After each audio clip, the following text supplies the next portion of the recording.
Hello, CNAs. My name is Sarah Kitzman. I'm a dental hygiene student at North Central Technical College in Wausau.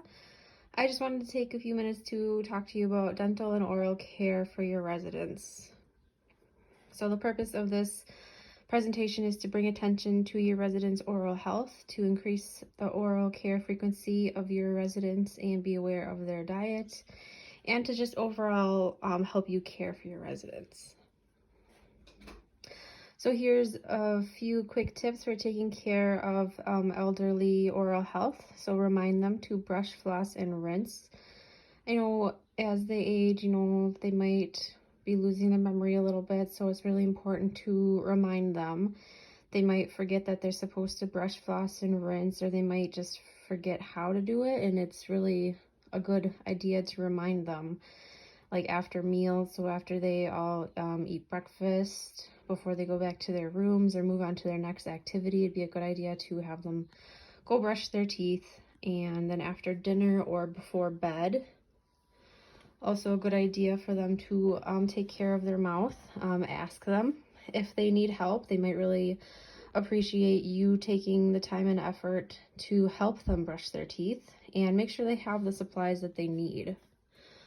So here are a few examples. So an electric toothbrush, it has a bigger handle, so it'd be easier for them to hold if their dexterity is limited. It's easier for them to hold and also does a lot of the work for them. So if they don't have that ability to move the toothbrush back and forth and up and down, the electric toothbrush is really nice for them just to hold on their teeth and let it do the work. And then this floss handle here is a lot easier for them to hold with the bigger handle than a one big long stringy piece of floss would probably be hard for them to floss with. So this is a really good tool. And then toothpaste, of course. So the different residents might need different toothpaste. Some people might really like Sensodyne if they have sensitive teeth, or just Crest or Colgate. They make all sorts of different ones. It'd be nice to find the one that works best for them. And then this here is for dentures, so make sure they're remembering to clean their dentures overnight. You just put their dentures in with one of these tablets and then a denture brush over here. So after meals, whenever they take their dentures out, they can use this nice brush. It's got a big handle for them to hold and big bristles for them to clean their dentures. And mouth rinse, Listerine is a good idea to help reduce the amount of plaque and bacteria in their mouth. And also Biotine is a good mouth rinse for them to use if they have limited saliva. If their mouth feels really dry, it'd be good for them to use this before bed. So here's some overall oral care tips. So ask them to quit or minimize smoking to prevent mouth and throat cancer. Encourage them to drink lots of water. Recommend they use fluoride toothpaste and mouthwash like we just talked about. Next we'll talk about cavities. So quick overview. So you have a tooth, and then if you don't brush your teeth, you have plaque in your mouth which has bacteria in it. You eat sugary foods, and over time, if it sits on your tooth, will cause tooth decay or cavities. So some contributing factors to cavities is the diet, what you eat and drink, gingival recession, so that is when your gum line recedes lower than it's supposed to be. So the tooth surface, when your gums recede down, the root is exposed, and the root is a lot softer than the enamel. So cavities can form there pretty easily. And salivary hypofunction and use of xerostomach medications. So that means medications that decrease their saliva function and flow. So if you don't have saliva in your mouth, then you're not getting that saliva to rinse your teeth off, rinse the bacteria off your teeth as well as you normally should. And of course, poor oral hygiene. If you're not brushing and flossing and getting that bacteria and plaque off of your teeth, you are at risk for developing cavities. Some prevention for cavities is the use of fluoride. Fluoride is important at all ages. It's not just for kids. And water intake, kind of like I was just saying with saliva. Water is good to wash that food debris and bacteria off of your teeth. Good oral hygiene, so brushing and flossing and rinsing, trying to minimize the bacteria every day. And a healthy diet, so the foods that they eat, milk and water, and making sure they have enough protein. Really quick, we're going to touch on the health benefits of physical activity.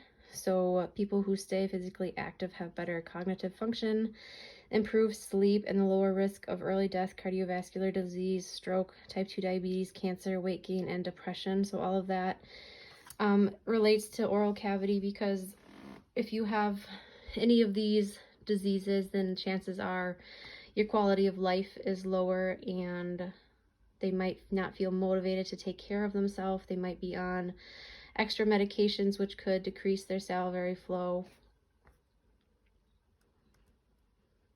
And then nutrition. So calorie needs decrease with age. So they don't need as much calories, but they still need the same amount as vitamins and minerals. So they can get a lot of those vitamins and minerals from fruits, veggies, and dairy. They still need a lot of fluids, so milk and water and fruit juice and protein to keep up their muscle mass and overall make sure they are staying healthy with the foods that they eat. Here are a few pictures of some nutritional deficiencies. So in this picture up here, it's called angular cheilitis. So they can get really dry, cracked corners of the lips. And then right here is called glossitis. So when your tongue becomes really red and like really smooth and not bumpy anymore. Both of these pictures are examples of a vitamin B12 deficiency. So watch out for those. And this picture right here is, there's some ulcerations on the gum tissue right here. That is from scurvy, which is a vitamin C deficiency. And then this picture up here, healthy mouth, and if they have like a white coating on their tongue or the back of their mouth, could be candidiasis, which is a fungal infection.